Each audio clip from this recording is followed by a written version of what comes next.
Welcome back to World Crisis Radio. This is your host, Webster Tarpley in Washington, D.C.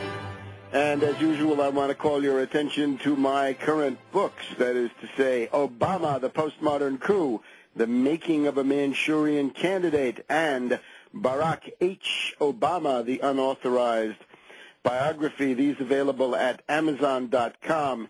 Publication now in the first months of this year. For Surviving the Cataclysm, your guide through the worst financial crisis in human history, of first edition 1999, and now a second edition brought up to date with a whole bunch of new material. Surviving the Cataclysm. If you're interested in that, send an email to info@progressivepress.com, as in information, info@progressivepress.com. The German edition of Obama, the Postmodern Coup, doing quite well. The Japanese version doing extraordinarily well. A lot of people out there in the world want to get the lowdown on Barkey, and I am glad to give it to them. If you happen to be listening in Pakistan, you've got to listen to Sama Television. The program of Ibrahim Malik is going to have me on there fairly soon, and this past week I was also on KPFK Los Angeles talking to Roseanne Barr and her friend Johnny, who have got a program there at 5 o'clock in the afternoon on Wednesday afternoon, I think it was, local time, so you can be sitting in that huge parking lot on the freeways and at least get some briefing elements. So Roseanne Barr, also quite interesting.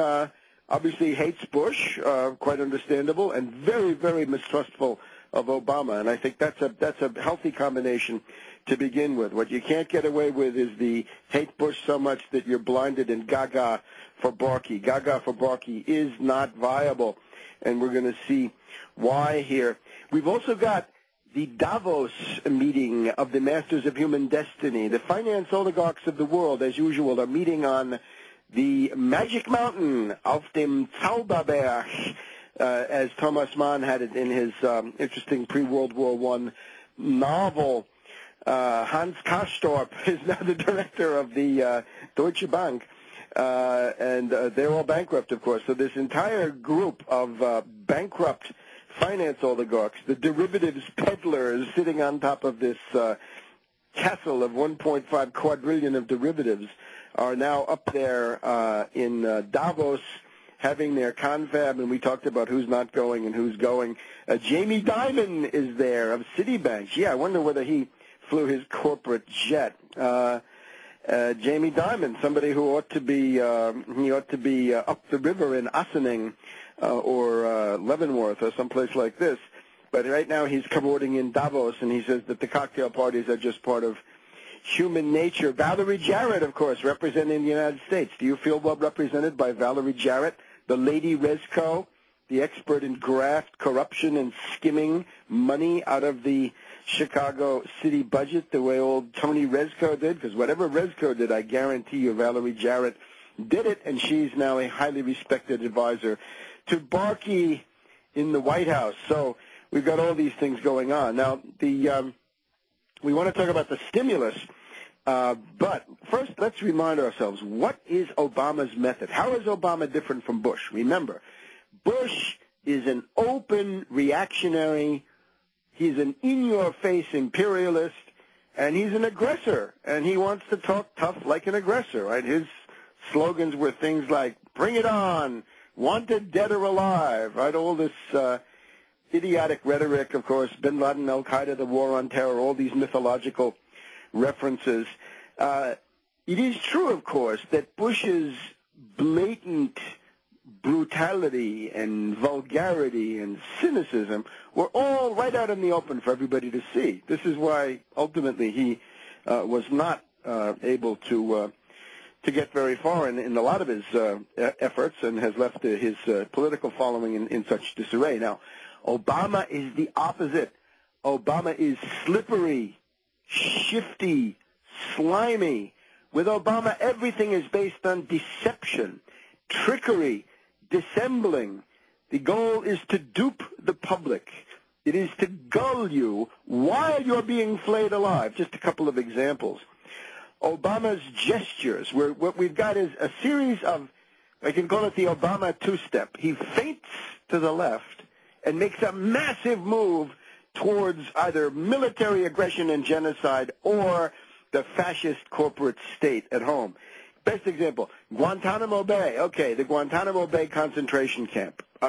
Tremendous crime against humanity, tremendous embarrassment for the U.S. So he's going to shut that down. All right, wonderful. So these characters now go to other prisons, right? The CIA black sites that have existed in certain countries will be shut down, and I'm sure other ones will take their place. This is simply cosmetic. This is window dressing. This is fakery. This is designed to dupe you. And while the order to shut down Guantanamo is being signed in the White House, the CIA Predator drones carry on their deadly work in northwest Pakistan, killing people, mercilessly slaughtering civilians. If you're in a wedding party, they're going to come and kill you. If you're in a peaceful village, they're going to kill you.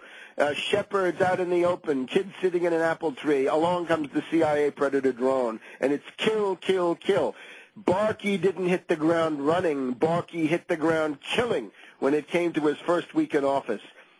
We're told that Obama has recorded a conciliatory message for the Arab and Islamic world, and he put it out on Al Arabiya.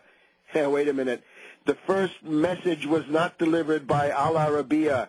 The first message was a deadly message, packages of mortiferous death being delivered by the CIA Predator drones in northwest Pakistan. That's the message that counts. That's the billet doux from Obama, from Barkey to the Arab and Islamic world, not some verbiage in Al Arabiya. Get the idea? A throwaway line, a little gesture, a little feint to the left, and then massive commitment of resources to military aggression, genocidal killing, the fascist corporate state. And so it is, of course, with the so-called stimulus. And this, again, is where you've got to have some common sense. And if you're going to stand around and say, oh, I don't like any stimulus, porculus here, stimulus there, I don't like it, shouldn't be done, violates the Constitution, this is just a joke. This is a bad joke, and you will be cutting yourself out of history. Nobody's going to listen to you. Try selling that line to somebody standing on a bread line like these 2.6 million people thrown out of their jobs in 2008, most of them still unemployed and growing in numbers. You've got to be able to discriminate. The government should fight the depression. But, of course, what fights the depression? Let's tell you what does not fight the depression. Obviously, giving millions and billions to Acorn doesn't fight the depression. That helps to build up a domestic structure for the fascist corporate state. And above all, gangrene jobs, the gangrene economy doesn't help. No money for that. And we'll develop this when we come back.